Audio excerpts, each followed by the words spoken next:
Hey, what is good, guys? Chris here. Welcome back to the channel, and today is the part 2 of our settings videos for the Fujifilm X-E3. And like I said, we're going to talk about video and what are the settings that you should use or the options that you have to shoot video on your small X-E3. This camera can provide a lot for the price that you're paying for and for the capabilities that some are talking about. This is actually a very versatile camera. So let's start with the video settings. This is not gonna be a long video because there are not so many settings, but nonetheless you will probably be stunned of the options that you have when it comes to videography. So first of all, we'll go into the menu, and right here we have all the options and all the settings. We're going all the way down to the movie camera, and right here are the movie settings that I was telling you about.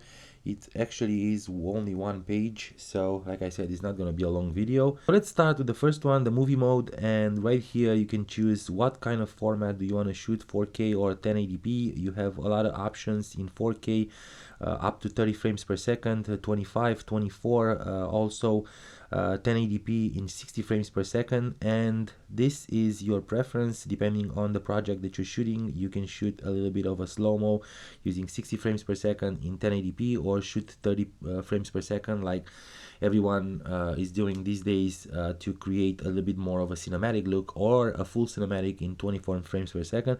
I usually shoot 4K 24, so this is gonna be my option.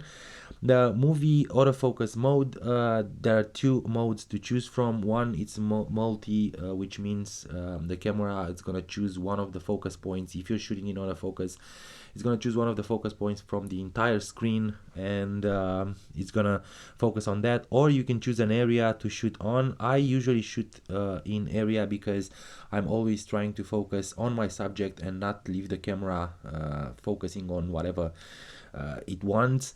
So this is my option. The HDMI output info display, this is for when you're shooting with a additional screen, when you're using a recorder screen like a Atomos Ninja or whatever other screen, and you want to have all the info display on your screen. This should be on because I'm not using the screen now, it's off. The 4K movie output, it actually shows you how and gives you the option how to save your 4K movie, either on your SD card right here on the camera, or you can use the HDMI output for the screen that you are using, if you're using one, and you can actually record the 4K on that one, so it's gonna be separate. Also, we have the HDMI recording control.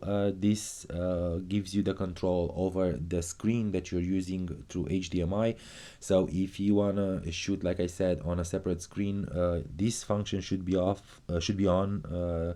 I'm using it the way it is without the screen, so mine is off. This is the mic level adjustment, and this is how you're choosing your microphone. As you can tell, now the bars on the right are picking up my voice, and you can tell that if I'm going closer to it, the bars are going up. As a rule of thumb, this should be as low as possible, and you know, keep the camera's preamps as low as possible and let the microphone or your preamp or your microphone do all the job.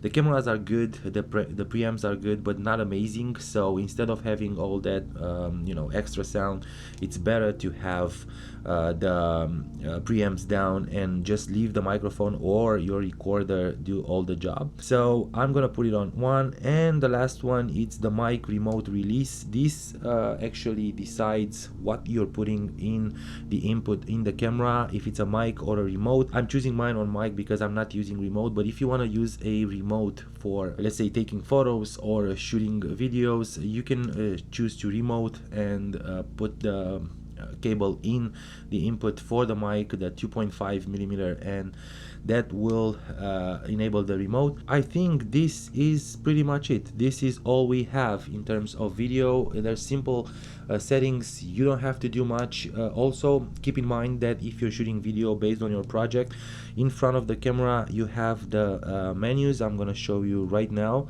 Let me turn this camera. So right here On the front of the camera you have the switch for manual and continuous and single focus. This will help you focus your subject.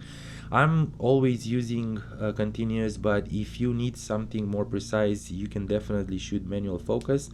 And that's it, guys. That's pretty much it with this camera. I believe that this being a short video will be very helpful for you to understand the video settings on the Fujifilm X-E3. Don't forget to subscribe to the channel, give these videos a thumbs up, it helps a lot.